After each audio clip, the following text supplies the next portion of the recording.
बिस्मिल्लाहिर्रहमानिर्रहीम। अस्सलाम वालेकुम नाज़रीन कराम, मैं हूं मखदूम शहाबुद्दीन और आप देख रहे हैं मेरा फेसबुक और यूट्यूब चैनल। उम्मीद करता हूं आप सब लोग बखैर वाफियत होंगे और जहां भी होंगे अपने अहले खाना समेत खुश भी होंगे और महफूज भी। नाज़रीन कराम, सूरत हाल कशीदा है, चंद घंटे बाकी हैं।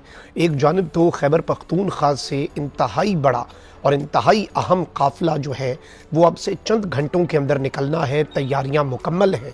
लेकिन इन तमाम तर तैयारियों से पहले रात गए खैबर पख्तूनख्वा में एक नया तमाशा लग चुका है और पाकिस्तान तहरीक इंसाफ के लिए नाकाबिले यकीन सूरत हाल है और अब तक का ये कहा जाए कि सबसे बड़ा चैलेंज और पहला चैलेंज जो है, क्योंकि देखें बाकी तो आग के दरिया हैं, अटक पर एक आग का दरिया अबूर करना है, इस्लामाबाद एंट्री पर 26 नंबर चुंगी पर आग का दरिया अबूर करना है, डी चौक पहुंचने से पहले 8-10 पड़ाव जो हैं उन पर मुकाबला करना है।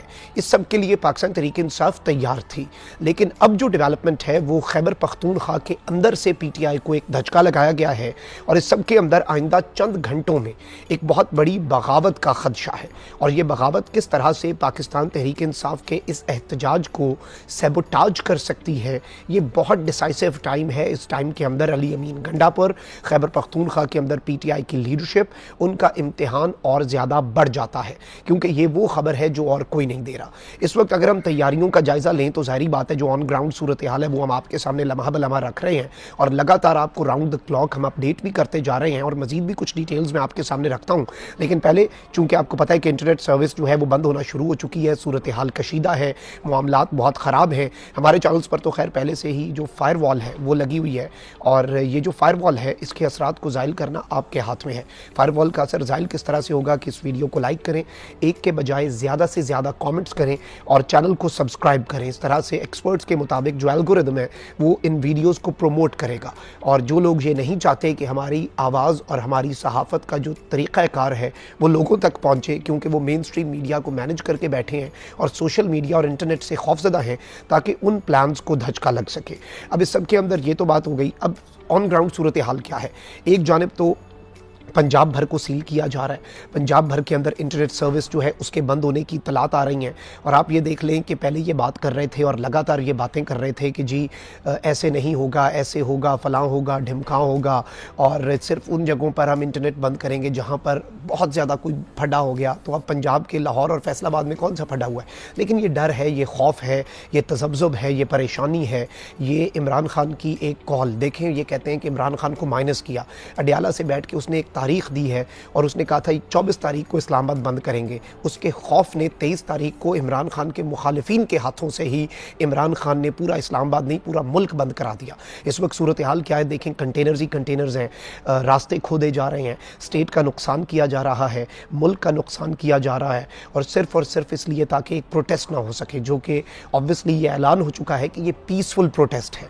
और इसमें पीटीआई को अब कुछ ऑफर्स की जा रही हैं कि नहीं जी, संजानी के मकाम पर आएँ, 1 दिन रहें, 2 दिन रहें, फिर वापस चले जाएं, ये कर लें, वो कर लें, वरना फिर आप देख लें। अब शहर इक़्तिदार इस्लामाबाद के अंदर जो इस वक्त ताज़ा तरीन डेवलपमेंट्स हैं, 20 से 30 हज़ार की नफरी की इत्तलात हमारे पास आ रही हैं। वहीं दूसरी जानिब अटक का जो मकाम है वहाँ पर बहुत बड़े तादाद में जो नफरी है वो आ चुकी है। लेकिन जो ऑन ग्राउंड सिचुएशन अगर हम पंजाब के शहरों में देखें तो पंजाब के तमाम तर शहरों में इस वक्त पुलिस जो है वो फ्लैग मार्च कर रही है। वो फ्लैग मार्च क्यों कर रही है? वो फ्लैग मार्च इसलिए हो रहा है ताकि वहाँ पर भी लोगों को एक मैसेज दिया जा सके, पुलिस अलर्ट है। लेकिन इस वक्त जो मेन नफरी है वो अटक पहुंचाई गई है पंजाब पुलिस की। मुल्क भर से जो नफरियां हैं, रेंजर्स हैं, एफसी हैं, सिंध पुलिस के एहलकार हैं, उन सबको इस्लामाबाद पहुंचाया गया है ताकि निमटा जा सके।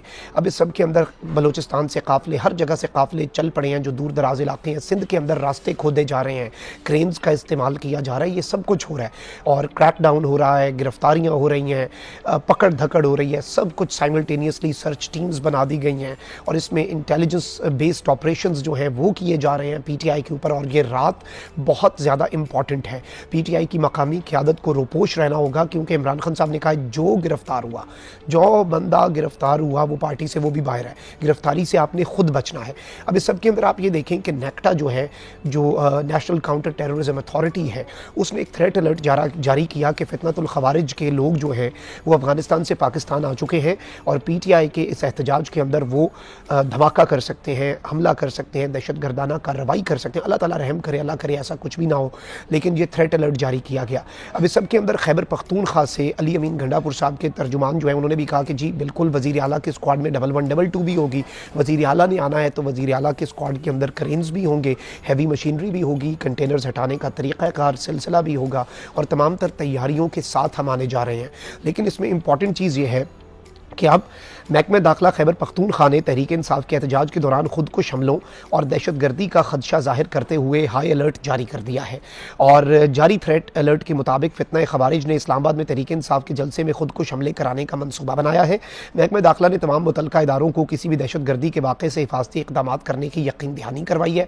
यानी कि अब KP गवर्नमेंट का अपना महकमा दाखिला जो है वो ये कह रहा है कि इस वक्त बहुत बड़ा हमला हो सकता है। तो इसमें इंपॉर्टेंट चीज़ ये है कि क्या CM जो है उसकी मूवमेंट हो सकेगी, ये चीज़। अच्छा, वहीं दूसरी जानिब खैबर पख्तूनख्वा जो है उसमें बहरान जो है वो शदीद हो सकता है, क्योंकि आप देखें कि वफाकी वजारत दाखिला जो है मोहसिन नकवी साहब की मिनिस्ट्री, उन्होंने चीफ सेक्रेटरी KP को ख़त लिखा। अब खैबर पख्तूनख्वा के अंदर चीफ सेक्रेटरी साहब जो है वो कह रहे हैं कि जी किसी ने स्टेट मशीनरी नहीं इस्तेमाल करनी। पुलिस जो है वो क्या कह रही है, पुलिस अफसरान अपने नीचे एहलकारों को हुक्म दे रहे हैं कि जो इस MPA MNA या वज़ीर के साथ आप डिप्लॉयड हैं, गनर्स जो हैं, जो गनमैन हैं, और उनकी सिक्योरिटी के लिए आपने सियासी इवेंट के अंदर उनकी सिक्योरिटी नहीं करनी। ये क्या बात हुई भाई? एक सियासतदान है, उसकी सिक्योरिटी है, तो सियासी इवेंट में भी उसकी सिक्योरिटी करनी है, तो आपने उनके साथ किसी और शहर नहीं जाना, किसी और सूबे नहीं जाना, KP के अंदर रहना है। ये सारी की सारी हिदायत पहले ही जारी की जा चुकी हैं, जिससे एक चीज़ वाज़ेह होती है कि ब्यूरोक्रेसी जो है खैबर पख्तूनख्वा की वो completely in control of Ali Amin Gandapur साहब नहीं है। वो कहीं और रिपोर्ट कर रहे हैं, और जहाँ पर वो रिपोर्ट कर रहे हैं वो आपको भी पता है और वो मुझे भी बखूबी पता है। अब इस सब के अंदर खैबर पख्तूनख्वा में बहरान शदीद हो सकता है, क्योंकि पिछली दफ़ा सरकारी मशीनरी, एम्बुलेंसेज, सरकारी गनमैन सब कुछ साथ आया था, लेकिन इस बार वफाकी नुमाइंदे यानी कि चीफ सेक्रेटरी ने मरासले जारी किए हुए हैं। अब चीफ सेक्रेटरी खैबर पख्तूनख्वा जो है उन्होंने मुख्तलिफ महकमों को जो मरासले जारी किए हैं वो एक बहरान की जानिब बहुत बड़ा कदम है। अब जो चंद घंटों के अंदर मार्च शुरू होनी है उससे पहले बहरानी कैफियत पैदा हो सकती है। अगर कोई हुक्म नहीं मानेगा तो ज़ाहिर बात है अली अमीन गंडापुर साहब जो है वो अपने इख्तियारात इस्तेमाल करेंगे। अगर गंडापुर साहब जो कि सूबे का चीफ एग्जीक्यूटिव है उसका ऑर्डर ही नहीं मान रही वहाँ के जो महकमा जात हैं, वहाँ की ब्यूरोक्रेसी है, तो फिर गंडापुर साहब डंडा तो उठाएंगे, और जब वो डंडा उठाएंगे तो ऑब्वियसली उसका एक यानी बहरान ही पैदा होना है ना। अगले कहेंगे जी बगावत है, फिर विफाक जो है वो उन ब्यूरोक्रेसी के लोगों के साथ खड़ा हो जाएगा। तो ये चीज़ें जो हैं ये एक विफाक और सूबे के दरमियान भी बोन ऑफ कंटेंशन हो सकती है। और इस सब में जारी बात है कि अली अमीन गंडापुर के साथ रहे या विफाकी हुकूमत जो है, दोनों सूरतों में आप देखें, अगर सरकारी मुलाजमीन गंडापुर साहब के ऑर्डर्स को मानते हैं तो विफाक उनके खिलाफ कार्रवाई करेगा, विफाक के ऑर्डर्स को मानते हैं तो गंडापुर साहब स्पेयर नहीं करेंगे, और ना उनका स्पेयर करना बनता है, एक सूबे का चीफ एग्जीक्यूटिव है। तो ये वो चीज़ है जो पाकिस्तान तहरीक इंसाफ के लिए एक चैलेंज बन सकती है। लेकिन ऑब्वियसली इस चैलेंज से निमटना कैसे है? इस चैलेंज से निमटना सिर्फ एक ही चीज़ नहीं है, और वो क्या है? बड़ी तादाद में आवाम का निकलना। और पाकिस्तान तहरीक इंसाफ और इमरान खान साहब जो है वो मुकम्मल तौर पर इस वक्त अगर किसी चीज़ के ऊपर आप कह सकते हैं कि वो अपना इसमें एतबार कर रहे हैं, किसी का इंतज़ार कर रहे हैं और किसी के ऊपर ट्रस्ट कर रहे हैं, तो वो PTI की लीडरशिप नहीं है, वो खैबर पख्तूनख्वा की ब्यूरोक्रेसी नहीं है, वो खैबर पख्तूनख्वा की 1112 की गाड़ियाँ 10, 15, 20, 50 गाड़ियाँ नहीं हैं, वो 8, 10 खैबर पख्तूनख्वा की सरकारी मशीनरी वाले क्रेन्स नहीं हैं, वो खैबर पख्तूनख्वा के सिक्योरिटी एहलकार नहीं हैं जिन पर कप्तान, जिनके ऊपर एतमाद करके कप्तान ने इतनी बड़ी कॉल दे दी, वो अवाम है। और इसमें इंपॉर्टेंट चीज़ यह है कि अगर अटक के लोग निकल आएँ तो अटक के अंदर जो KP का काफिला है ये बहुत बड़ा चैलेंज होगा। रावलपिंडी और इस्लामाबाद के लोग अगर निकल आए, जिस तरह से हमने देखा कि रावलपिंडी एहतजाज के अंदर सब कुछ बंद था, गंडापुर साहब आधे रास्ते से वापस हो गए, लेकिन पिंडी के लोगों ने सरप्राइज़ दिया, पिंडी के लोग निकल आए, आसपास की गलियों से निकल आए।